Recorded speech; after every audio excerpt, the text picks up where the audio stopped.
Hai dan welcome to Autonet Max dengan Audi dan Bagas. Gue baru jemput dia nih tadi. Jadi setelah kemarin gue syuting ya bareng anak-anak Mazda dan beberapa influencer lainnya dan media lainnya juga gitu. Sekarang mobilnya akhirnya dilepas juga ke gue. Setelah kemarin gue jalan-jalan ke Little Tokyo. Iya, sempet mah ya ke malam ya, biar vibe ala-ala Jepang gitu. Biar ke Jepanganesnya kerasa. Tapi malah sekarang kok jadi bos yang jemput karyawan, itu dia kayak tuh. mobil baru lagi. Itu dia, malah karyawan yang enak. Orang-orang makin tertarik kerja di Autonet Max nih. Benar. Tapi notice nggak? Ini mobil baru. Notice sih, notice banget. Apa yang lu notice pertama kali? Yang paling pertama gue notice itu adalah catnya.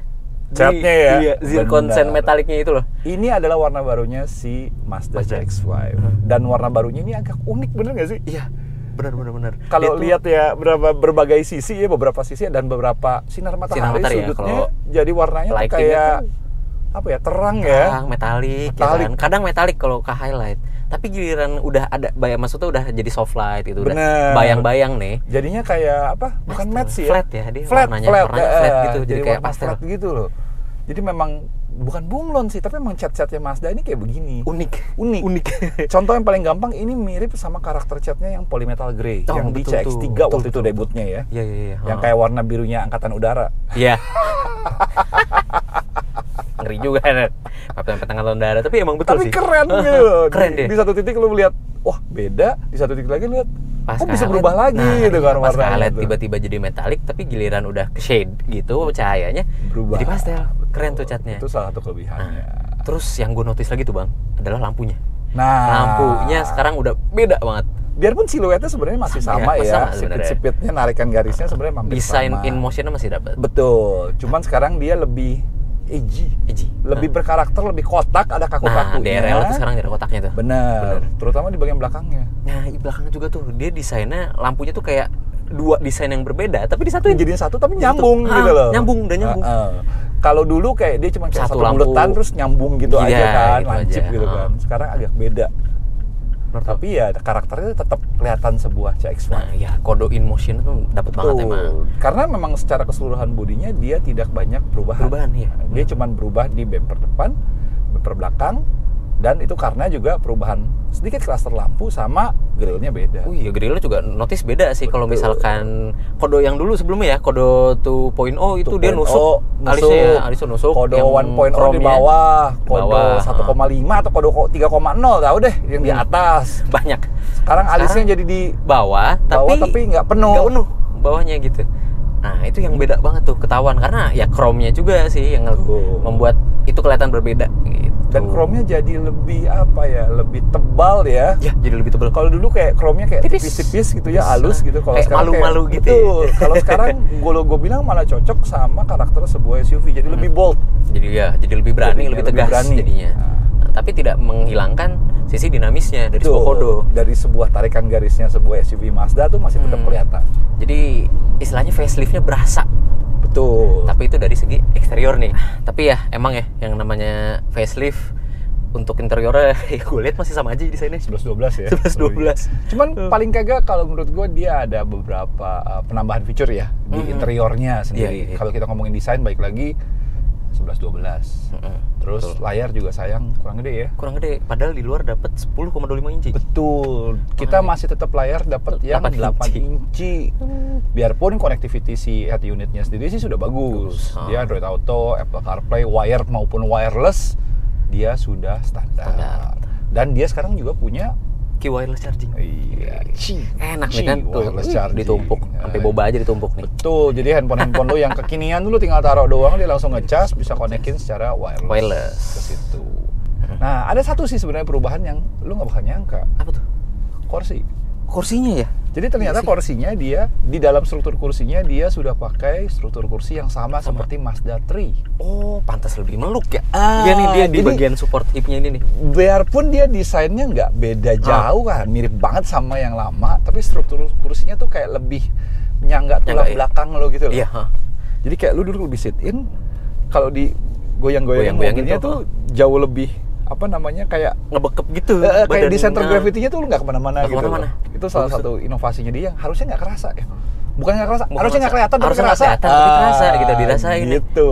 Makanya. Itu menariknya dia. Dan sisanya interior lainnya, detail-detail lainnya sih sebenarnya masih sama yang versi sebelum facelift. Nah, nyambung dikit nih tadi abis dari interior, kita bahas sedikit soal fitur. Tadi kan fitur kan comfortnya kita udah bahas dikit ya sebenarnya, udah kita singgung ya. Kursinya ada wireless charging, segala macam, ada HUD-nya. Tapi yang paling signifikan ternyata di generasi kedua dan facelift ini adalah safety-nya ya. Eye Active Sense-nya. Eye Active Sense-nya bisa gue bilang ini paling komplit dari semua Mazda yang ada di Indonesia saat ini. Karena satu, MRCC kayaknya kita bahas kepisah aja ya, ntar di tol ya. Ntar di tol deh. Jadi MRCC itu for your information itu Mazda Radar Cruise Control. Jadi kayak adaptive cruise controlnya Mazda. Ntar kita cobain di tol aja buat nyoba. Tapi di luar itu juga fitur-fitur safety lainnya juga lengkap banget ya. Banget. Jadi kalau dulu cuma ada blind spot sama lane keeping, itu masih tetap ada juga. Sekarang dia punya forward collision mitigation-nya. Jadi ngerem sendirilah istilahnya. Terus MRCC-nya yang tadinya bekerja di kecepatan tinggi, sekarang juga dia punya kayak traffic assist. Jadi dia bekerja di kecepatan cuman minimal 30 km per jam. Kalau kalian lagi bukan cruising sih ya, lagi ngikutin traffic di tengah Jakarta. Ya misalkan nunggu lampu merah lah ya. Merah gitu jalan depan. Ini kalian bisa setting nih, sampai kecepatan 30 dia bisa ngikutin dan bisa ngerem sendiri. Biarpun nggak sampai stop ya. Nggak sampai stop. Jadi ntar kalau di bawah 30 dia akan kasih warning rem. Tadi gue juga lihat tuh sempet kan merah gitu. Jadi warningnya tuh bener-bener kelihatan, nggak cuma tanda di sini. Nggak cuma tanda kecil doang. Tapi lumayan membantu kalau kita lagi fatigue ya, lagi capek gitu kan. Itu kerasa banget. Apalagi buat orang Jakarta yang mobilitasnya tinggi. Betul, dan selalu kena macet. Hidup kita tuh dihabisin di jalanan. Ini tuh mobil ngebantu banget. Nah, ngomong-ngomong ibu-ibu friendly ya, ternyata dia ada satu fitur tambahan lagi yang benar-benar ibu-ibu friendly. Karena ada ini ya, kick sensor di bagasi. Yang versi sebelumnya dia memang sudah punya bagasi elektrik. Tapi yang sekarang ini dia sudah punya bagasi elektrik dengan kick sensor. Jadi bisa contactless opening.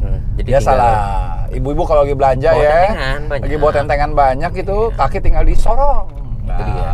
Atau enggak buat ngebantu buat anaknya sih Bang. Betul. Apalagi gue gitu kan aku anak mama, jadi sering ngebantu emak, merasakan kebantu banget gitu sama kick sensor. Tinggal sorong doang, kebuka, lu naruh barang gitu, kan ya. Iya. Enak banget. Enak jadinya. situ sangat membantu banget. Iya, aksesnya jadi lebih gampang. Betul.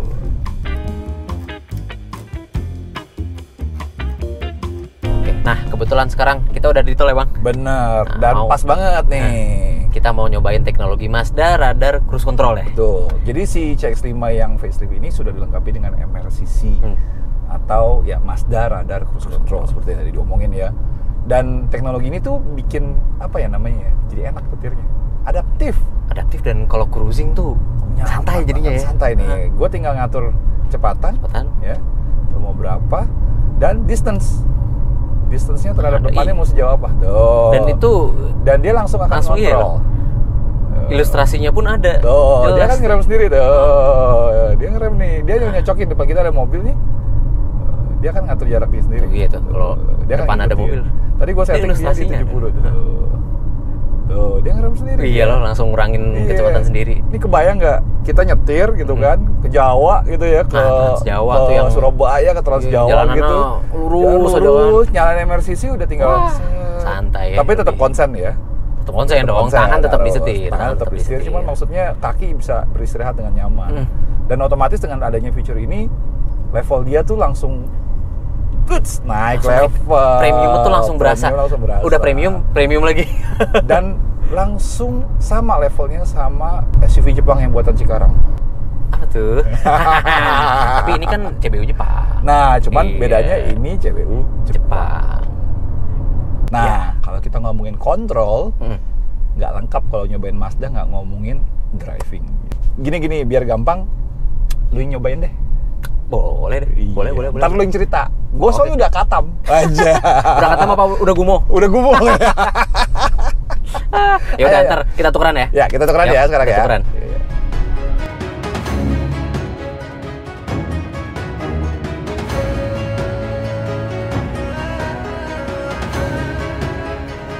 Nah, sekarang udah di posisi berkendara. Nah, sekarang dia nyetir nih. Ya. Yang pertama gue rasain adalah setir dulu sih Bang ini. Siap. Pas crawling speed, itu dia jadi ringan banget ya. Tuh. Jadi ringan banget. Jadi rasanya tuh agak hambar sih pas crawling, cuma pas lagi lambat. Pas lagi lambat doang. Karena pas udah kecepatan tinggi dia langsung beradaptasi ya, beradaptasi. Jadi lebih berat setirnya. Dan akurasinya bagus banget. Bagus, ini direct loh. Sebuah SUV tinggi, tuh. Lu bisa predik beloknya tuh, kan? Rodanya gue tahu belok kemana. Lu bisa ngarahin ini mobil mau kemana, dan mobilnya respon dengan apa ya? Nggak sotoy mobilnya. Nggak sotoy mobilnya. Mobilnya nggak sotoy dan nggak lemot. Rodanya kemana, kabur kemana. Tuh. Bagus tuh. Itu udah ciri khasnya Mazda dan tanda kutip napas Jinba Itai-nya itu memang di situ. Nggak bisa bohong di situ. Emang. Dia bisa bikin mobil yang sebenarnya notabene biasa orang nggak bakal asosiasikan dengan fun driving, tapi dia bisa bikin seperti itu. Bisa membuat sebuah SUV jadi fun to drive. Jadi fun to drive. Mazda nih. Jinba Itai. Nah, terus soal remnya. Remnya jadi agak lebih dalam ya dibandingkan Mazda sebelumnya. Gua bilang beberapa generasi baru-baru ini memang remnya cenderung lebih dalam ya. Jadi ya emang masih bisa ditakar sih. Jauh. Bisa ditakar tetap. Cuma jadi kayak tuh agak lebih dalam. Agak harus ada responnya kayak ada kosong dikit gitu ya di atasnya ya. Kosong dulu terus baru ngejepit. Gitu. Alangkah bagusnya kalau dia dibikin responnya lebih direct kali ya. Tapi mungkin kalau gue ngelihatnya ya pertimbangannya ya ini mobil dia coba arahin nih yang sekarang ini ya dia coba arahin ke apa namanya ya easy driving. Easy driving. Jadi orang-orang yang baru mau nyoba Mazda juga sebenarnya bisa juga nyoba mobil ini karena mobil ini gampang dikemudikan. Gampang banget. Ya kan, remnya juga dibikin nggak terlalu responsif biar nggak terlalu kaget gitu kan. Setir juga dibikin nggak terlalu berat, lagi-lagi biar nggak terlalu kaget. Nah, apalagi untuk kaum mama gitu kan, yang maunya nyaman dan ringan gitu kan ibaratnya. Nah, mereka konsepnya kayaknya larinya ke situ. Tapi ya kembali lagi, untungnya dia tidak menghilangkan elemen Jinba Itai-nya. Jadi dia tetap engaging, fun banget, fun to drive. Gitu. Bener-bener. Dan lu rasain nggak suspensinya lebih jauh ini ya? Lebih refine. Iya, dalam artian empuk. Nih, kita lewat speed bump. Tuh, mainnya tuh jadi dapat kayak tapi pegasnya pegasnya mainnya dapat, tapi dia masih tetap mantep. Jadi kalau dibelokin tetap stabil, nggak limbung kemana-mana. Jauh banget. Cuman dapat redamannya. Iya. Jadi comfortnya dapat, handling juga dapat, malah refinement-nya jadi jauh lebih bagus kalau menurut gua dibandingin versi sebelum ini. Karena versi sebelum ini cenderung lebih kaku ya, lebih stiff. Ini jauh lebih enak. Karena bandingan suspensi, kalau yang sebelumnya dia keras sampai kursi ini, tapi yang ini enggak. Ini jauh lebih enak kerasanya tuh. Ya baik lagi kalau gue bilang orang yang benar-benar mau nyoba ini baru, sekarang nggak bakal terlalu komplain bahwa Mazda keras. Nggak bakal komplain seperti itu. Ini karena ini jauh lebih refine. Yes. Nah, refinement-nya apalagi? Refinement-nya yang gue rasakan tetap sih respon gasnya. Enak mesin ya? NA sama torque converter tuh emang benar-benar paduan di Mazda ini bagus. Sempurna ya maksudnya ya. Kayak lu respon, lu mau mobilnya bereaksi, kapan lu maunya dia akan siap. Jadi nggak sok pinter gitu, nggak lebih pinter dibandingkan pengendaranya. Bisa kadang ada yang suka tiba-tiba nurunin gigi, betul, gitu kan, tiba-tiba naikin gitu. Betul. Tapi dia nurut si Mazda CX-5 ini. Bener-bener nurut. Kalau mau kenceng, dia enak banget ngegasnya. Dan apa ya? Kayak modalnya biarpun mobilnya gede tapi dia point and shoot. Jadi kayak lo tinggal arahin, oke gue nyampe. Nah, udah bener-bener ya mobil untuk dikendarai. Engaging banget emang. Itu konsep utamanya dari Mazda sih, baik lagi. Dan ini nih kondisi kita hujan nih sebenarnya. Kita nyetir agak hujan nih.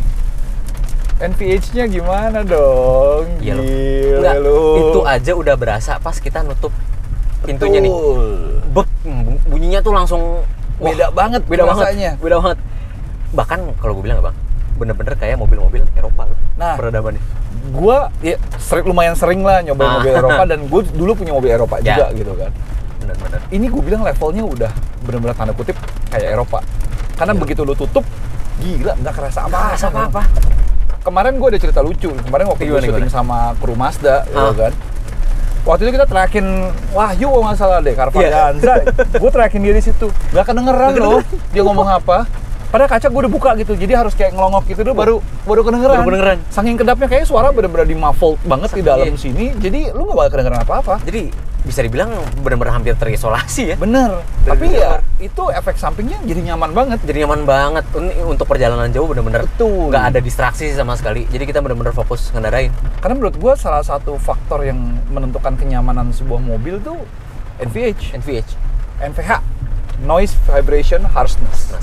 Suara, vibrasi atau getaran dan kekasaran. Dan mobil ini NVH-nya di atas rata-rata loh, benar. Bahkan gue bilang sama beberapa mobil Eropa entry level aja ini lebih bagus. Bener nggak? Bener tuh. Sama terus nih Bang, respon mesinnya udah bener-bener bagus sih. Ya, gimana pun juga mesin NA 2500 cc, 190 PS, torsi 252 ya. Ya, 250 Nm. Dipadukan dengan transmisi torque converter 6 percepatan. Itu sadis ya. Directness-nya segala macamnya enak, plus performanya juga bagus. Tapi FC-nya juga bagus. Nah, orang nggak nyangka kan? Iya, nggak nyangka karena maksudnya ini masih konvensional 2500 NA. Dan transmisinya bukan CVT bukan CVT. Orang pada bilang kayaknya CVT irit. Enggak juga loh, serius. Enggak juga. Ini irit. Gue udah nyobain berapa banyak mobil gitu kan, dan gue bilang nggak selalu CVT itu irit. Betul.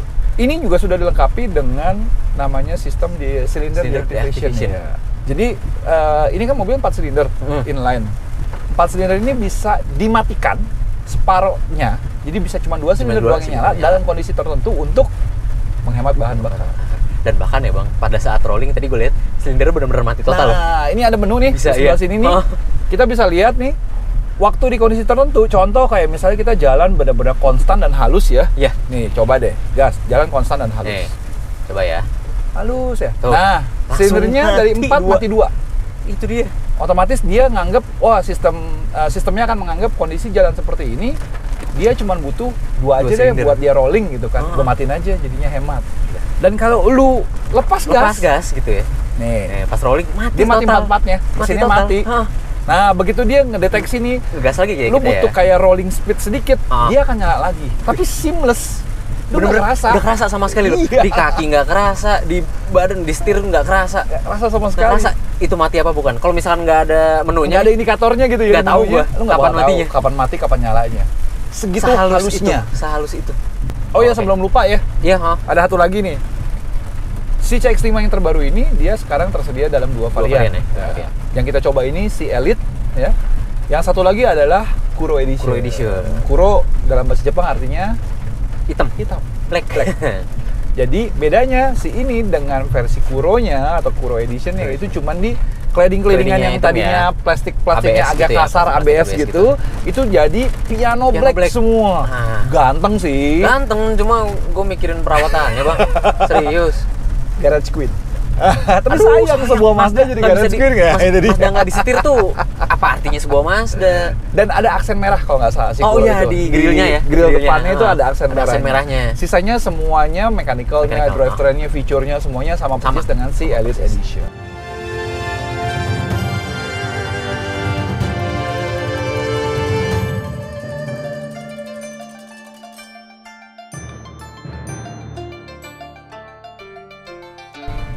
Oke, akhirnya kita sampai pada kesimpulan. Ya, betul. Jadi kesimpulannya si CX-5 ini apa sih? Ya kan, ibaratnya. Kalau dari luar sih emang ya. Kalau dari luar sebenarnya nggak banyak yang berubah. Sebenarnya nggak terlalu, dia ada kelihatan perubahan, tapi nggak terlalu signifikan sehingga menghilangkan identitasnya si CX-5. Dia lebih subtle, dia lebih tegas ya jadinya sekarang ya beberapa detail-detailnya. Tapi karakter CX-5-nya masih tetap kuat. Kode design in motion itu masih dapat. Orang langsung bisa melihat ini, oh iya ini CX-5. Oh ini sebuah Mazda. Betul. Tapi sayangnya di interiornya tidak seperti di luarnya. Karena di interiornya biarpun dia menambahkan beberapa fitur seperti wireless charging, lalu contactless automatic tail opening ya. Door ya, kick contactless sensor. Door, kick sensor. Dia desain dalamnya nggak berubah. Plus head unit juga dia cuma pakai yang 8 inci, padahal di luar negeri dia sudah pakai yang 10,25 inci. Lebih gede, lebih kelihatan modern aja sih, dan nice to have kalau menurut gue juga. Lebih enak gitu. Jadi nggak timpang lah sama dashboardnya yang gede gini kan. Cuman memang mobil ini punya revisi di bagian berkendara yang menurut gua signifikan banget. Signifikan banget, apalagi suspensinya tuh. Suspensinya jadi jauh lebih refine, jauh lebih empuk dibandingin versi sebelumnya. Buat orang yang mau nyobain pertama kali akan jauh lebih ngerasa ini nyaman. Bisa mensupport orang aktivitas sehari-hari lebih enak lah ibaratnya. Jadi nggak sekasar yang dulu ya. Sekasar yang dulu. Dan perubahan kursinya juga bikin kita duduk tuh tetap napak nyaman. Walaupun mikungnya kencong gini ya, tetap grip gitu enak. Tetap enak. Ditambah performa engine-nya yang udah irit, enak, natural banget. Udah pas lah. Paketnya sih komplit sih kalau komplit banget. Udah gitu kan udah ada active ininya ya. Safety-nya juga sekarang sudah bejaban banget. Udah lengkap, makin lengkap. Ya. Dibandingin sama rivalnya, safety-nya sekarang dia sudah on par, sudah setara. Sama rivalnya. Tapi ngomongin kekedapan. Nah, kalau kekedapan sih gue sih no comment. Karena menurut gue ini levelnya dia. Jangan dibandingin sama rivalnya. Bandinginnya sama mobil-mobil Eropa. Kalau soal NVH. Titik. Udah absolut tuh, udah absolut. Nah, dengan penawaran harga segini ya untuk versi Elite dan Kuro segini Edition untuk versi Kuro, gitu kan? Worth the money nggak menurut kalian? Betul. Tolong tulis di kolom komentar ya. Betul. Komen, saran, kritik, silakan. Yang pasti gue penasaran banget mobil ini kita akan aduin sama rivalnya yang dibuat lokal. Seperti apa plus minusnya nanti tunggu ya. Kita coba cari. Tunggu next video. Betul. Nah, oke, itu aja video kita kali ini. So, buat kalian yang belum subscribe, tekan loncengnya dan tunggu video seru kita selanjutnya. Gua Bagas, Audi, sign off. Bye. Thank you udah nonton.